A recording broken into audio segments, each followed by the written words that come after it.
Bienvenidos a nuestro podcast sobre datos e ingeniería.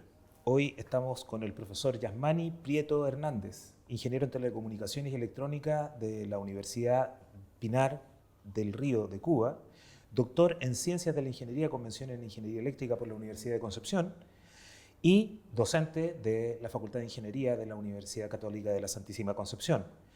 En docencia dicta los cursos de redes de computadores con un especial acento en el área de lo que es inteligencia artificial y machine learning. Su línea de investigación está orientada a la optimización de redes, reconocimiento de patrones y procesamiento de señales e imágenes, donde principalmente ve el tema de probabilidades y confiabilidad en redes de telecomunicaciones. Profesor Prieto, muchas gracias por estar con nosotros. Gracias a ustedes. Bueno, ¿cuál es un problema concreto que está abordando actualmente en su trabajo desde el punto de vista de la utilización de datos y de procedimientos estadísticos? Bueno, mira, uno de los proyectos en los que estoy participando ahora es un proyecto en conjunto con académicos de ingeniería civil, y el problema consiste en estimar la excavabilidad o la dureza del suelo en distintas localizaciones donde no tenemos datos para obtener esa excavabilidad. Sin embargo, tenemos datos cercanos, ¿ya? Entonces queremos saber qué está pasando en esos lugares donde no hay datos, ¿ya? Este es un proyecto para una empresa que se dedica a hacer rutas para crear caminos. Es una empresa caminera y, como te decía anteriormente, es un proyecto multidisciplinario donde los profesionales del área de ingeniería civil se encargan más de la toma de las muestras, de los datos como tal, y desde el punto de vista de la ciencia de datos o la ingeniería informática, trabajo yo, ¿ya? Con la parte del procesamiento de los datos, con el entrenamiento de modelos de inteligencia artificial para hacer estas predicciones donde no hay datos. ¿Por qué es relevante para la industria y para la sociedad trabajar desde los datos en este tipo de proyectos?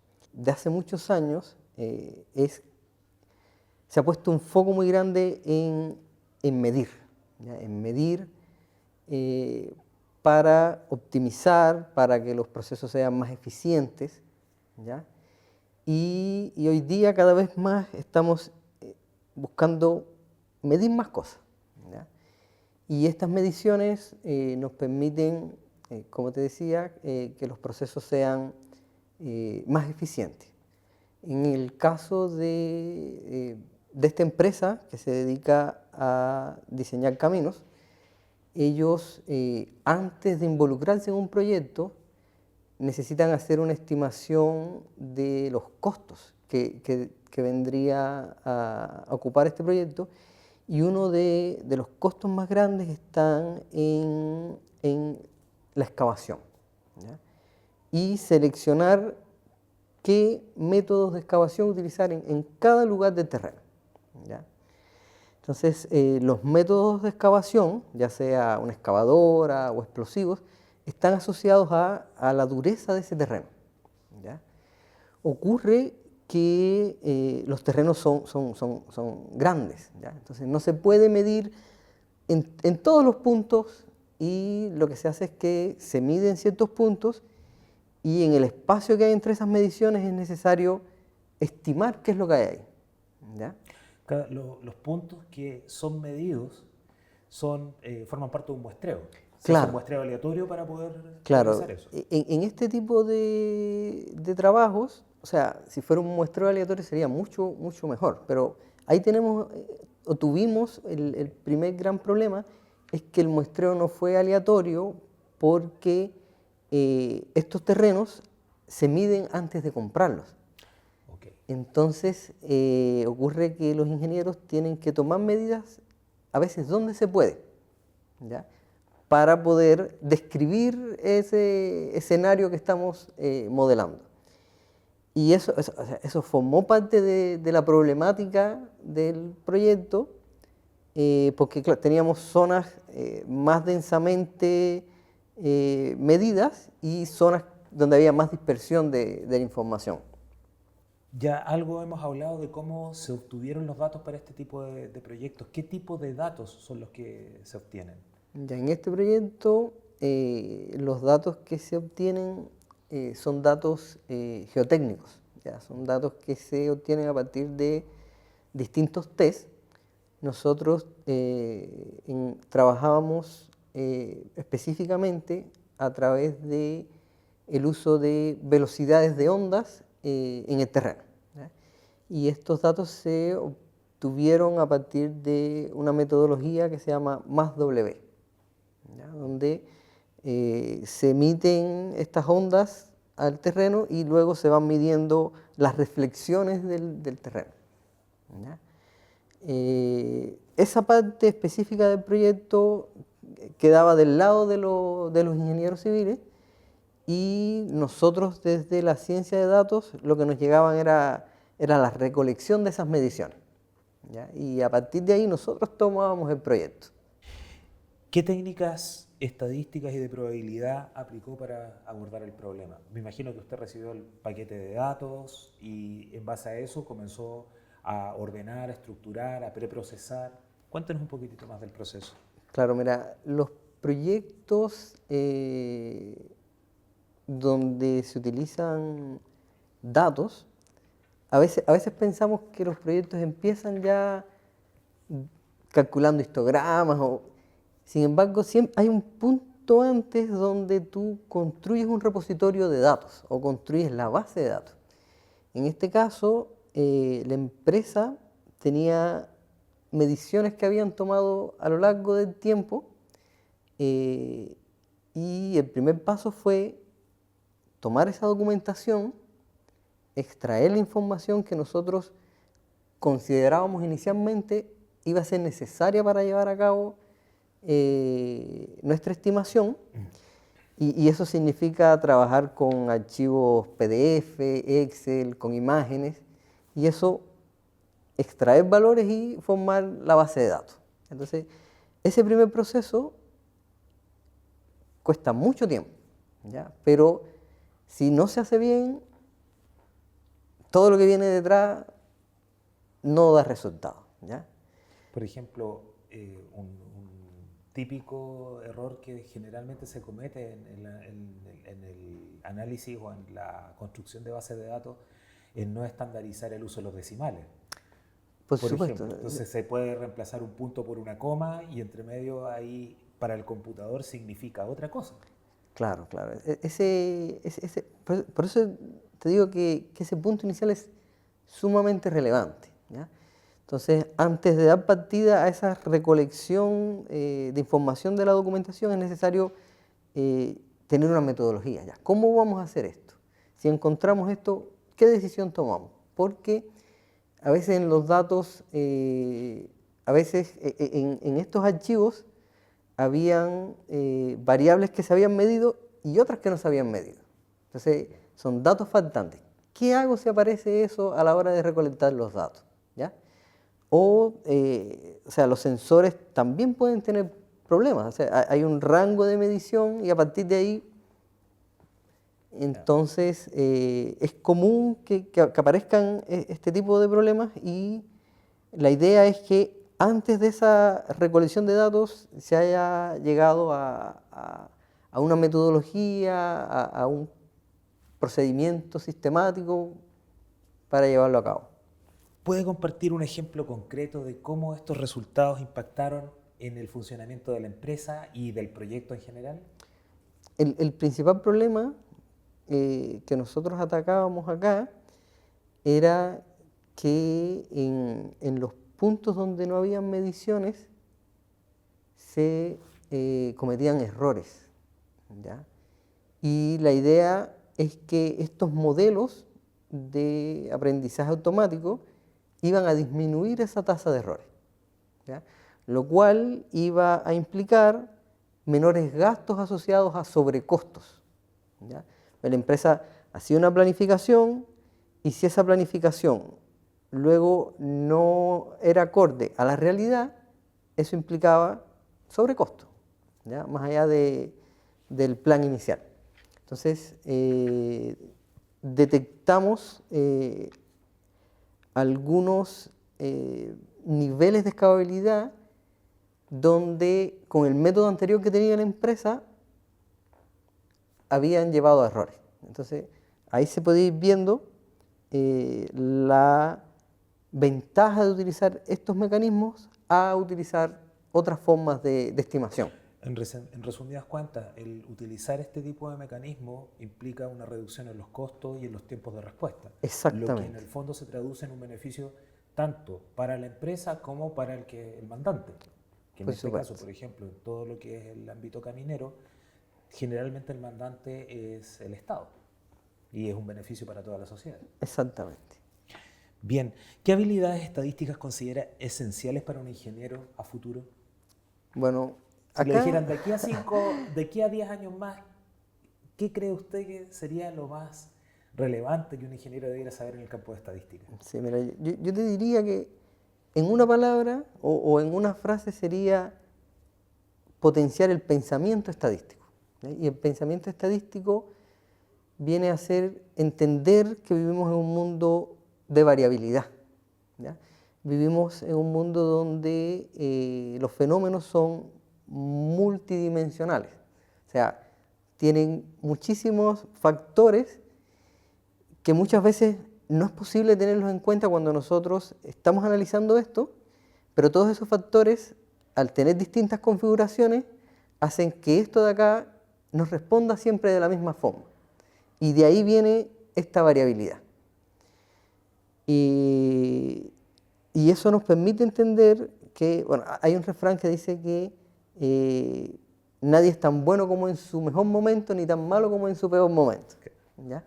Entonces, entender eso de que una sola observación no es suficiente para describir un fenómeno es súper importante, ¿ya? Y de ahí uno toma varias mediciones, analiza cuál es el comportamiento promedio, mide, no sé, la varianza o alguna medida de dispersión de los datos, o sea, saber interpretar gráficas, por ejemplo, de distribución de probabilidades, saber cuando esta gráfica tiene, por ejemplo, un zoom a cierta zona, tener en cuenta, o sea, ¿esto es todo o esto es solo una parte?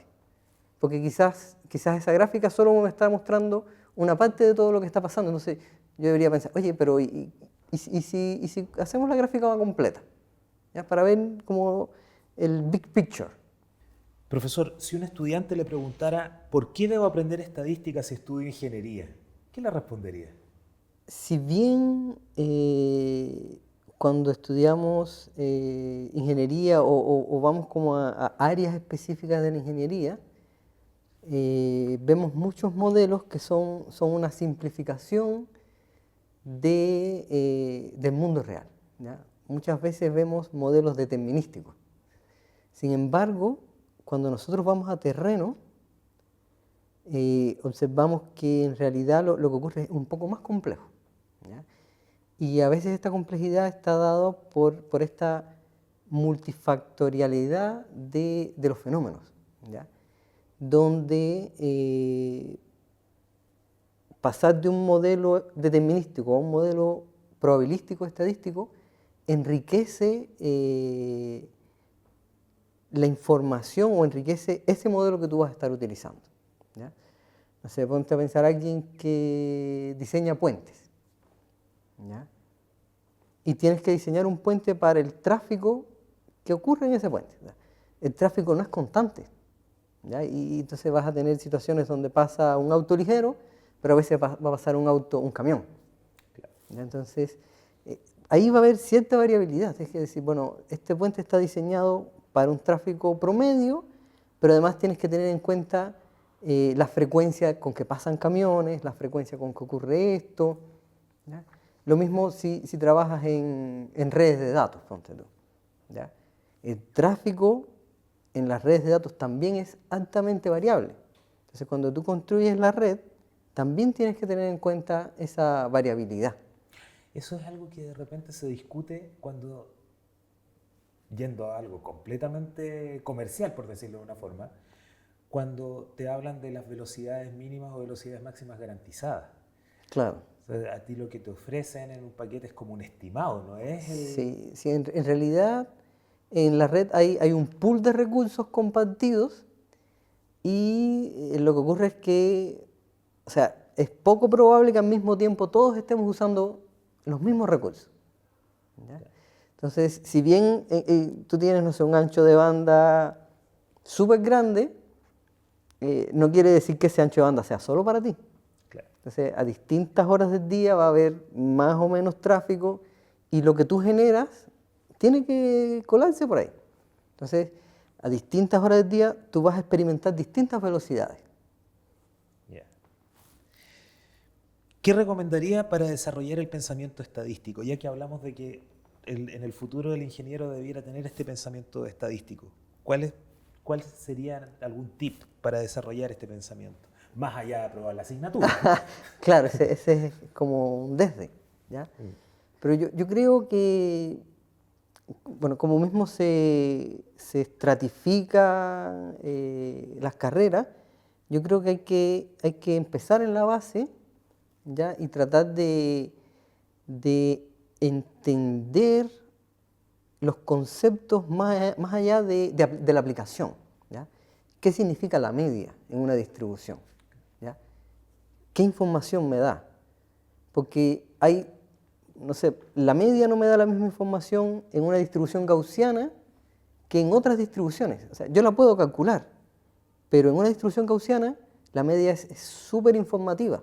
¿Ya? Porque me está diciendo, mira, casi todos están alrededor de este punto y ahí están la gran masa de valores. Y después se comienzan a distribuir. Claro, y para acá empieza a bajar súper fuerte y es muy poco probable encontrar datos más allá. Pero hoy en día, sobre todo en redes, hay otras distribuciones, hay unas distribuciones que se llaman de cola pesada, ¿ya? Y en estas distribuciones ya la media no es tan informativa, porque es muy probable, es mucho más probable que en una gaussiana encontrar valores que están muy lejos de la media. Entonces, hay que utilizar otras métricas, hay que utilizar otros parámetros para entender ese fenómeno que está ocurriendo. Y donde se tiene que utilizar otros estadígrafos o darle más importancia a otras medidas de tendencia central, como podría ser la moda, como podría ser la mediana. Claro, entonces mi recomendación es que desde temprano traten de entender el concepto, ¿ya? Y qué es lo que te dice, qué es lo que te dice de lo que está ocurriendo. ¿Tienes algún recurso o alguna experiencia que pudiera recomendarle a los estudiantes? Bueno, mira, yo no hago cursos de estadística básica, ¿no? Trabajo con estudiantes que ya están utilizando estos modelos de aprendizaje automático, ¿ya? Y sobre esto hay mucha información en Internet, ¿ya? Hay un lenguaje de programación que se utiliza mucho que es Python, y este lenguaje tiene muchísimas librerías para utilizar y estas librerías están muy bien documentadas. Entonces ahí hay un recurso súper rico de llegar y autoaprender, ¿ya? Hay como contest, hay sitios donde hay bases de datos que se pueden utilizar como para aprender y en estas bases de datos ya otras personas la han hecho y tienen resultados. Entonces tú puedes decir, ya, yo tomo esto, aplico esto, ¿qué tan lejos o tan cerca me quedé de lo mejor que se ha hecho en esto? ¿Ya? Entonces ese feeling de echarle mano a los datos, de de procesar, de tomar decisiones y ver cuál es el impacto, es súper importante. Entonces, eso, les recomendaría utilizar estas bibliotecas de Python y buscar sitios donde se publiquen bases de datos donde hay especialistas trabajando y hay cómo comparar qué también lo ha hecho uno. Bien. Finalmente, en una frase, ¿cómo definiría el papel de la estadística en la ingeniería del futuro? Bueno, creo que es fundamental. Es fundamental porque está o sea, la variabilidad está en todas partes. Y entender esto y prepararnos para tener este pensamiento probabilístico a la hora de diseñar, de evaluar problemas, es sumamente relevante. Bien, profesor Prieto, muchísimas gracias por acompañarnos hoy día. Damos por terminado este episodio. Próximamente estará disponible en distintas plataformas para que ustedes puedan seguirnos. Muchas gracias por acompañarnos en esta aventura de los datos y la ingeniería.